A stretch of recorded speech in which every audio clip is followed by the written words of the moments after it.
इतिहास में कुछ कहानियां तलवार की धार से लिखी जाती हैं। और आज हम बात करने वाले हैं एक ऐसे ही महान योद्धा की, पृथ्वीराज चौहान। सुनेंगे उनकी पूरी कहानी।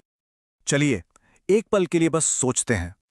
एक नौजवान राजा है, उसके हाथ में तलवार है और आंखों में जीत की आग। और उसके कदमों में एक विदेशी हमलावर हारा हुआ पड़ा है। उसकी जिंदगी राजा की मुट्ठी में है। राजा चाहता तो एक ही वार में उसका सिर धड़ से अलग कर सकता था, लेकिन वो उसे जाने देता है, उसे जिंदा छोड़ देता है। दया का वो एक पल, बस यही एक फैसला आने वाले हिंदुस्तान का पूरा इतिहास बदलकर रख देता है। तो आखिर कौन थे ये राजा, जिनकी कहानी आज भी हम सबके दिलों में एक आग सी लगा देती है? चलिए जानते हैं। तो ये बात है 12वीं सदी की। अजमेर के चौहान वंश में राजा सोमेश्वर के घर एक बेटे ने जन्म लिया। नाम था पृथ्वीराज।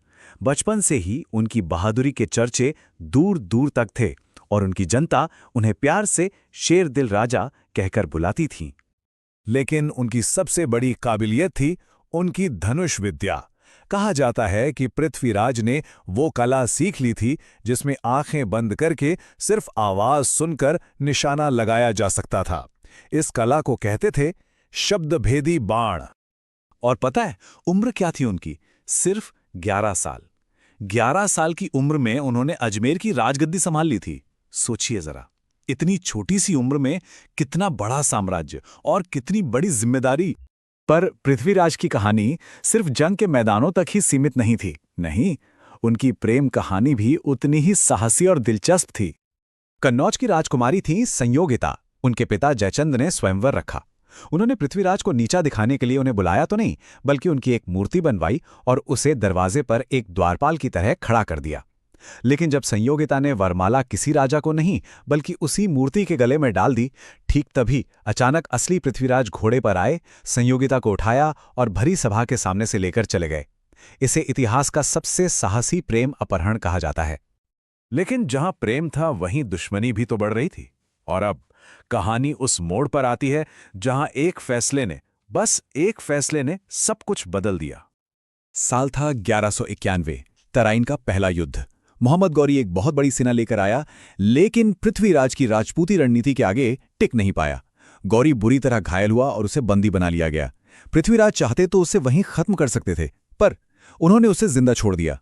फिर ठीक 1 साल बाद 1192 में वही गौरी एक नई चाल और पहले से भी बड़ी सेना के साथ लौटा। इस बार राजपूत राज्य एक साथ नहीं थे और गौरी ने धोखे से हमला कर दिया। नतीजा, पृथ्वीराज हार गए और उन्हें बंदी बना लिया गया। दुश्मन पर दिखाई गई वही दया उनकी जिंदगी की सबसे बड़ी भूल बन गई। पृथ्वीराज को बंदी बनाकर गजनी ले जाया गया, पर यह कहानी यहां खत्म नहीं होती। ये कहानी है एक अंधे राजा के आखिरी शिकार की। गजनी में उन्हें बेड़ियों में जकड़ दिया गया और लोहे की गरम सलाखों से उनकी आंखें फोड़ दी गई, उन्हें अंधा कर दिया गया। तो क्या एक शेरदिल राजा का अंत ऐसे होना था, अंधेरे में, बेबस, अपमान के साथ? नहीं, एक दिन जब गौरी ने भरे दरबार में उनका मजाक उड़ाया, तब अंधे पृथ्वीराज ने अपने मित्र और कवि चंद बरदाई की तरफ इशारा किया और कहा, शब्दभेदी बाण की तैयारी करो। चंद बरदाई ने एक दोहे में गौरी के बैठने की सही जगह और ऊंचाई का इशारा कर दिया। अब पृथ्वीराज के कानों में सिर्फ और सिर्फ गौरी की आवाज गूंज रही थी। और फिर उस अंधे राजा ने अपना तीर चला दिया। एक ही तीर, और वो सीधा जाकर लगा गौरी के सीने में। बदला पूरा हो चुका था। दुश्मनों के हाथों मरने की बजाय पृथ्वीराज और चंद बरदाई ने एक दूसरे को मारकर आत्म बलिदान दे दिया।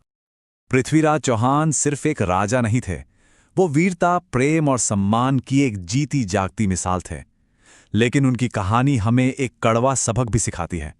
वो ये कि कभी-कभी दुश्मन पर दिखाई गई दया की कीमत पूरी की पूरी सभ्यता को चुकानी पड़ जाती है।